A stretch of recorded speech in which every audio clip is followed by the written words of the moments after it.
Hi നമസ്കാരം. നമ്മുടെ sports ചാനലിലേക്ക് ഒരിക്കൽ കൂടി സ്വാഗതം. ഇന്ന് ഡിസംബർ 24, 2024 നമ്മുടെ ക്രിക്കറ്റ് അപ്ഡേറ്റ് ആണ്. നമുക്കറിയാം, ഇന്ത്യയും ഓസ്ട്രേലിയയും തമ്മിലുള്ള 4ാം ക്രിക്കറ്റ് ടെസ്റ്റ് മത്സരം 2 ദിവസത്തിന് ശേഷം 26-ാം തീയതി ഓസ്ട്രേലിയയിലെ മെൽബണിൽ വെച്ച് നടക്കും. നമുക്കറിയാം, ആദ്യ ക്രിക്കറ്റ് ടെസ്റ്റ് മത്സരം ഓസ്ട്രേലിയയിലെ പെർത്തിലായിരുന്നു. അത് ഇന്ത്യ വിജയിച്ചു. 2ാം ക്രിക്കറ്റ് ടെസ്റ്റ് ഓസ്ട്രേലിയയിലെ സിഡ്നി അഡലേഡിലായിരുന്നു. അത് ഓസ്ട്രേലിയയാണ് വിജയിച്ചത്. 3ാമത്തത് നമുക്കറിയാം ബ്രിസ്ബെയിനിൽ വെച്ചായിരുന്നു. അത് സമനിലയിൽ അവസാനിക്കുകയാണ് ചെയ്തത്. ഇപ്പോൾ 4ാം ക്രിക്കറ്റ് ടെസ്റ്റ് മത്സരം മെൽബണിൽ വെച്ച് നടക്കും. നമുക്കറിയാം, ഇപ്പോൾ ഈ ആഴ്ച കഴിഞ്ഞ ആഴ്ച മത്സരത്തിന് ശേഷം ഇന്ത്യയുടെ സീനിയർ സ്പിൻ ബൗളറായ അശ്വിൻ വിരമിച്ചിരുന്നു. അപ്പോൾ അതിന് പകരമായി ഇന്ത്യൻ ടീമിലേക്ക് എടുത്തത് മുംബൈയുടെ സ്പിൻ ബൗളറായ തനുഷ് കൊട്ടിയനെയാണ്. അതേസമയം നമ്മുടെ സീനിയർ പേസ് ബൗളറായ മുഹമ്മദ് ഷാമിയെ ടീമിലേക്ക് എടുത്തിട്ടില്ല. അദ്ദേഹത്തിൻ്റെ പരിക്ക് പൂർണ്ണമായും ഭേദമായിട്ടില്ല എന്നാണ് BCCI പറയുന്നത്. ഇത്രയൊക്കെയാണ് അതിനെക്കുറിച്ച് പറയാനുള്ളത്. പിന്നെ നമുക്ക് പറയാനുള്ളത് വിജയ് ഹസാരെ ട്രോഫിയെക്കുറിച്ചാണ്. നമുക്കറിയാം, സംസ്ഥാനങ്ങൾ തമ്മിലുള്ള 50 ഓവർ വീതമുള്ള ഏകദിന ക്രിക്കറ്റ് ടൂർണമെൻറ്റാണ് വിജയ് ഹസാരെ ട്രോഫി. അപ്പോൾ 38 ടീമുകൾ 5 ഗ്രൂപ്പുകളിലായിട്ടാണ് മത്സരിക്കുന്നത്. കേരളം ഇപ്രാവശ്യം വളരെ ശക്തമായ ഗ്രൂപ്പിലാണ്. കേരളത്തിൻ്റെ കൂടെ ഉള്ളത് ബറോഡ, ബംഗാൾ, മധ്യപ്രദേശ്, ഡൽഹി, ത്രിപുര, ബീഹാർ തുടങ്ങിയ ടീമുകളാണ്. ഇതിൽ ആദ്യത്തെ 4 ടീമുകളും വളരെ ശക്തരായ ടീമുകളാണ്.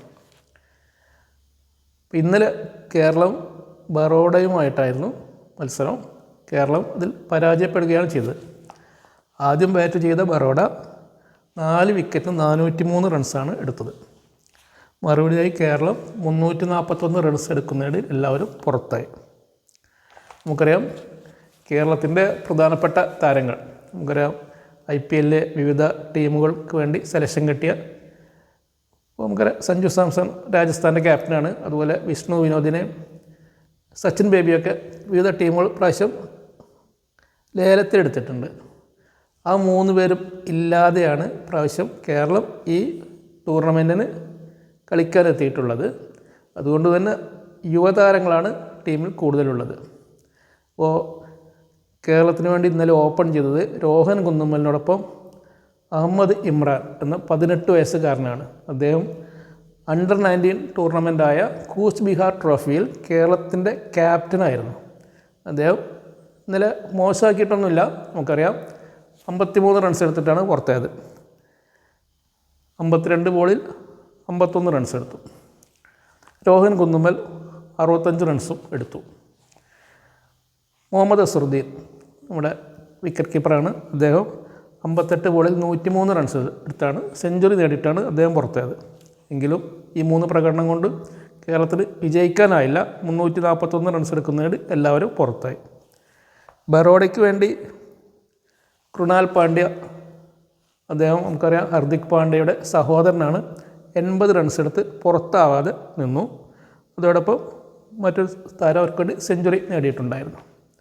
ഏതായാലും ഈ ഗ്രൂപ്പിൽ ഇപ്പോൾ ബറോഡയാണ് 8 പോയിൻറ്റോടെ മുന്നിലുള്ളത്.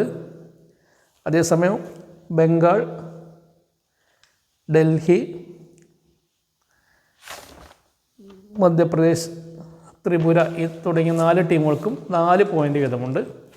കേരളത്തിനും ബീഹാറിനും ഇതുവരെ പോയിൻ്റൊന്നും ലഭിച്ചിട്ടില്ല. അപ്പോൾ ഇത്രയൊക്കെയാണ് നമ്മുടെ ഇതിനെക്കുറിച്ച് പറയാനുള്ളത്. അടുത്ത കേരളത്തിൻ്റെ മത്സരം 26-ാം തീയതി മധ്യപ്രദേശുമായിട്ടാണ്. അടുത്ത അപ്ഡേറ്റ് ആയിട്ട് വരുന്നവരെ നമസ്കാരം. Thank you.